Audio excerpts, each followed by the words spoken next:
how did you come up with the ways that you kind of integrated the story to as kind of segues into history? Well, the book actually, every chapter, as I'm writing it, it started off in this very kind of academic way of writing. I am not an academic. I have a bachelor's degree in social work. I did 20 years altogether of social work, but I'm not a trained academic. I'm not a trained historian. I love academics. I love listening to them and reading their material and talking to them. I like hanging around with them. I have friends who have doctorates in their anyway. So the writing always started in that kind of academic headspace. And then with every revision, it got more and more personal. And I started telling more of my own personal stories. Well, how does this history affect my family? And what other stories are told? Because I grew up hearing only Christian stories, right? The Christian story of creation, the Christian story of, the parables and all of those things. But what stories do the Ojibwe people have? So if if the Christian story tells creation and the kind of the spread of humanity over the globe in one way, well, what does the Ojibwe story tell? And can we hold these two things together in importance? Like it's always, the Christian history is history, and then the Ojibwe stories are legends and myths. Can they all be stories, and can we all learn from them? These are the stories of this place, the Nanabojo stories, and you'll hear him called Nanabush and Wainabojo and different, depending on dialect and community. So, but those are the stories of this place. And I think if we're going to be rooted in this place, then we need to listen to the stories that emerged here.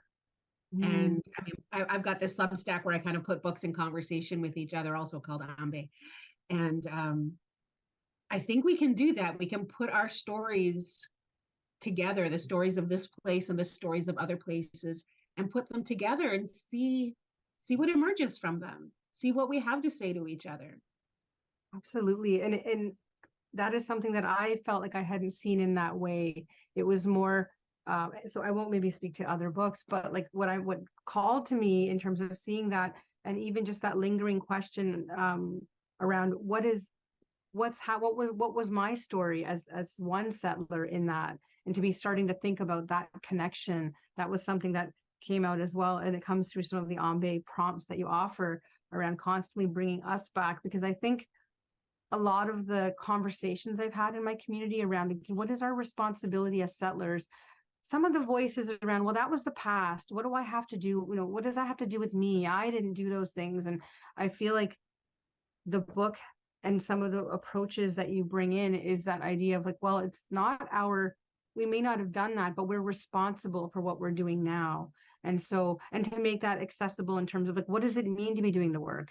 And so those hard conversations around complicity and accountability of like, okay, if we really are re-examining our relationship to land, and we are introducing things like land acknowledgements, what does it mean? Why is history important in doing kind of work like that authentically? I wonder if there's anything that you could offer, and I'm thinking about viewers for whom this conversation may be very new,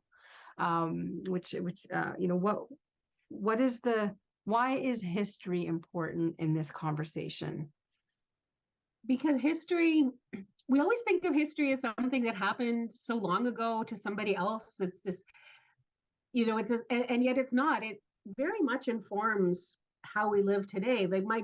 So on my maternal side, my grandmother is German, lived in the Ukraine, and she was born in the early 1900s. Her parents lived through the Russian Revolution. She was born shortly after the Russian Revolution. So she had firsthand accounts of the Russian Revolution. So I heard from her firsthand accounts of the Russian Revolution. That's how close the Russian Revolution is. I have friends whose grandparents have firsthand accounts of slavery. That's how close slavery is. And then we bring it even closer. My father was touched by residential schools. You won't find an Indigenous person in Canada whose family, that's how recent this stuff is. And I saw, was it Martin Luther King Barbara Walters and Yes. Anne Frank were all the same age. And yet we Yes. see those as three very different periods of history.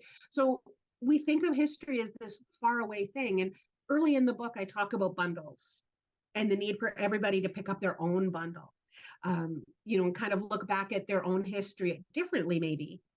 What is our story of how we got here, of how we got to this place? What's our story? And then to think about that story a little bit differently, like my maternal family found safety here. Great. Where was my father's family supposed to go? They had nowhere to flee to in order to feel safe. And so that's what I want people to do. And I hear that from a lot of people. Somebody just posted out a great Twitter thread about how the book had prompted them to look into their own history. And now they have started learning their language. And they're not Indigenous. They're originally from Europe, or their family. And so they're also starting to build that connection. And I think if we understand our history better, then we can rebuild as equals, as partners, not as Indigenous people who, as Thomas King says, we always have a plight. It's always the plight of the Indigenous people. We don't have a plight. We've been exploited, displaced, and lied to, but we're actually doing very well for people whose religion and language were illegal for a long time. We're actually doing quite well. So we need to come together as partners. And I think that's a much stronger position for us to move forward and build this Canada that we say we all want.